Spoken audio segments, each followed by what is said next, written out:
हाँ बच्चों, वापस आ गए हैं अपन। अब ये प्रोटीन के क्लासिफिकेशन की बात कर रहे थे। प्रोटीन के क्लासिफिकेशन में अपन सबसे पहला पढ़ेंगे फाइब्रस प्रोटीन। तो फाइब्रस प्रोटीन ऐसी प्रोटीन बच्चों जो फाइबर की तरह दिखे, धागे दो तरह थ्रेड धागे की तरह दिखे, है ना। जैसे तो वो क्या होगा, फाइबर की तरह दिखे। तो ऐसी प्रोटीन जो फाइबर की तरह दिखे तो वो क्या होते हैं, फाइब्रस प्रोटीन होते हैं बच्चों। देखो एक बात कहानी में बताता हूँ तुमको।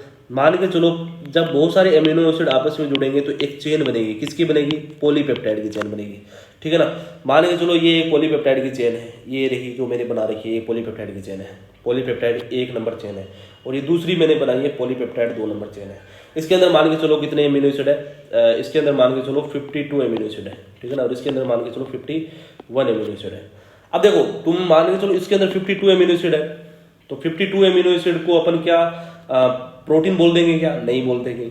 और इसके अंदर 51 है तो इसको अंदर भी प्रोटीन। इंसुलिन का अलग एग्जांपल है, इंसुलिन का मैंने बोला था वो एक्सेप्शन चलता है उसका।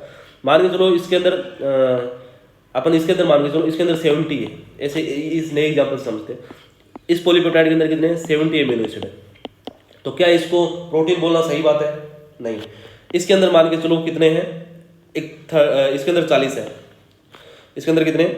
इसके अंदर 40 अमीनो एसिड है। जो पेप्टाइड नंबर 2 है उसके अंदर 40 अमीनो एसिड है, और इसके अंदर 70 अमीनो एसिड है। तो ना तो peptide number 1, peptide number chain होगी, चेन नंबर 1 जिसे पॉलीपेप्टाइड बोला जा सकता है ना, पर प्रोटीन नहीं बोला जा सकता। 1 नंबर चेन में तो 40 अमीनो एसिड है, इसके लिए पॉलीपेप्टाइड बोला जा सकता है। 2 नंबर चेन है उसमें 40 अमीनो एसिड है, पर ये दोनों प्रोटीन कब कहला सकते हैं? जब दोनों को आपस में जोड़ दें। दोनों को आपस में जोड़ने के लिए अपन ने क्या कर दिया, हाइड्रोजन बॉन्ड और डाइसल्फाइड बॉन्ड का यूज कर लिया, ठीक है ना।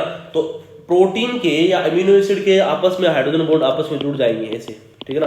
और दो पॉलीपेप्टाइड चेन आपस में एक दूसरे के पैरेलल चलने लग जाएगी, और ये एक प्रोटीन का फॉर्मेशन कर लेंगे इससे, प्रोटीन का फॉर्मेशन। अच्छा, ये दोनों आपस में जुड़े किससे हैं? या तो हाइड्रोजन बॉन्डिंग से जुड़े हैं, या फिर किससे जुड़े हैं? डाइसल्फाइड बॉन्ड से जुड़े हैं। तो ये जो प्रोटीन बनेगी वो एक धागे की जैसी बनेगी, फाइबर जैसी बनेगी। ये दोनों मिलके, ये पॉलीपेप्टाइड 1 और पॉलीपेप्टाइड 2 दोनों है तो पॉलीपेप्टाइड ही, पर आपस में जुड़ के क्या बना लिया? प्रोटीन बना लिया। क्योंकि 70 ये है और 40 ये है, दोनों को मिलाओगे तो कितने हो गए बच्चों? 110। इसका मतलब ये कन्वर्ट हो गया प्रोटीन के अंदर। किस में कन्वर्ट हो गया?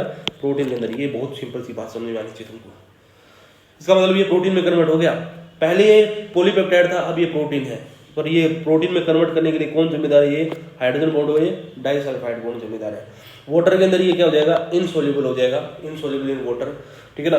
और ज्यादातर जो फाइब्रस प्रोटीन होते हैं ना, फाइब्रस प्रोटीन जो लंबे, ऐसी प्रोटीन जो एकदम फाइबर की तरह होगी, धागे के समान होगी, ठीक है ना, तो वो प्रोटीन होते हैं, वो ज्यादातर क्या होते हैं? फाइब्रस प्रोटीन होते हैं। फॉर एग्जाम्पल जैसे किरेटिन होता है, वो अपने बालों में मिलता है। क्रिएटिन होता है अपने बालों में होता है। जैसे ये हेयर होता है, हेयर के अंदर क्या होता है? बहुत सारे क्रिएटिन होते हैं ऐसे फाइबर के फॉर्म में, ठीक है। तो ये हेयर को बनाते हैं। जैसे मायोसिन अपने जो मसल होता है ना, मसल मायोसिन फाइबर होता है। एक्टिन और मायोसिन दोनों एक दूसरे के ऊपर मूव करते हैं, तो वो भी देख लेना कभी। मायोसिन एक मोटे फिलामेंट होते हैं, है ना, थिक फिलामेंट होते हैं जिनको बोला जाता है। वो भी क्या होते हैं? बहुत सारे स्ट्रक्चर से मिलकर बने होते हैं मायोसिन भी, ठीक है ना। तो मायोसिन भी ऐसे ही होते हैं।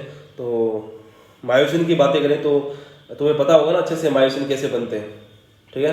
तो मायोसिन भी एक फाइब्रस प्रोटीन होते हैं, उसमें लंबे लंबे फाइबर होते हैं मायोसिन में, 2 फाइबर आपस में जुड़े रहते हैं, तो ये फाइब्रस प्रोटीन होता है। तो फाइब्रस प्रोटीन के 2 एग्जाम्पल याद रख लेना, मायोसिन एंड क्रिएटिन, है ना।